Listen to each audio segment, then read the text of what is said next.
আসসালামু আলাইকুম রহমতুল্লাহি ওয়া বারাকাতুহু ওয়াসসালাতু ওয়াসসালামু আলা রাসূলিল্লাহ নবীল করিম ওয়া আলা আলিহি ওয়া আসহাবি আজমাইন। আজ একটা খুবই গুরুত্বপূর্ণ এবং খুব সুন্দর হাদিস আপনাদের সম্মুখে। বিষয়বস্তু হচ্ছে এই যে আপনি যদি কাউকে ক্ষতি করেন, আল্লাহ তাআলা আপনাকে ক্ষতি করবেন। আপনি যদি কাউকে কষ্ট দেন, আল্লাহ তাআলা আপনাকে কষ্ট দেবেন। আসুন হাদিস শুনে নিই।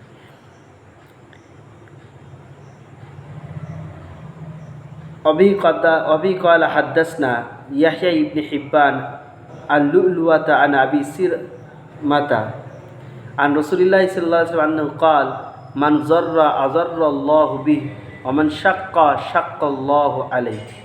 হযরত আবু সারমা রাদিয়াল্লাহু তাআলা আনহু বর্ণনা করছেন যে নবী করিম সাল্লাল্লাহু আলাইহি ওয়াসাল্লাম বলেছেন,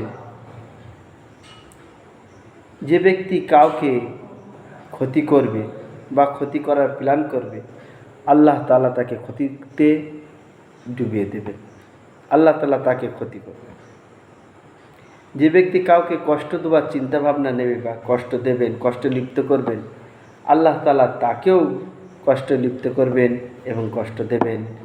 সেটি আল্লাহ তাআলার মর্জি মোতাবিক, যে আপনার আমার মর্জি মোতাবিক যে এখনই দেখ তা নয়।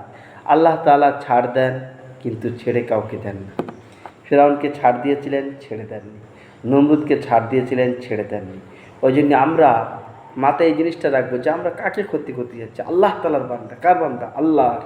তো আল্লাহর বান্দা। আপনার ছেলেকে কেউ মারলে আপনার সামনে আপনি ছেড়ে দেবেন, ছেড়ে কথা বলবেন না। আপনার গায়ে শক্তি না থাকলেও আপনি এক চোট দেখে নেবেন। ঠিক আল্লাহ তাআলা বান্দাকে আপনি ক্ষতি করতে চান আর আল্লাহ তাআলা ছেড়ে দেবেন, কোনোদিন ভুল বুঝবেন না।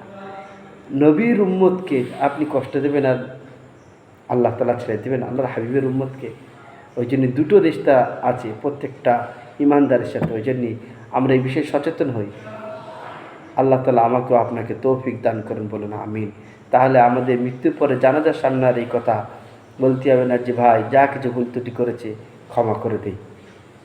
আপনি সেইভাবে চলেন। এই হাদিস সেই দিকেই আবু সারমা রাদিয়াল্লাহু তাআলা হাদিস সিরমার হাদিস এই কথাটাই বোঝাচ্ছে যে আপনি জিন্দেগি এইভাবে কাটান, কাউকে ক্ষতি করার উদ্দেশ্য নয়। জিন্দেগি এইভাবে কাটান, আল্লাহ তাআলা রাজি হবেন। আল্লাহ তাআলা আমাকে আপনাকে তৌফিক দান করুন, বলুন আমিন।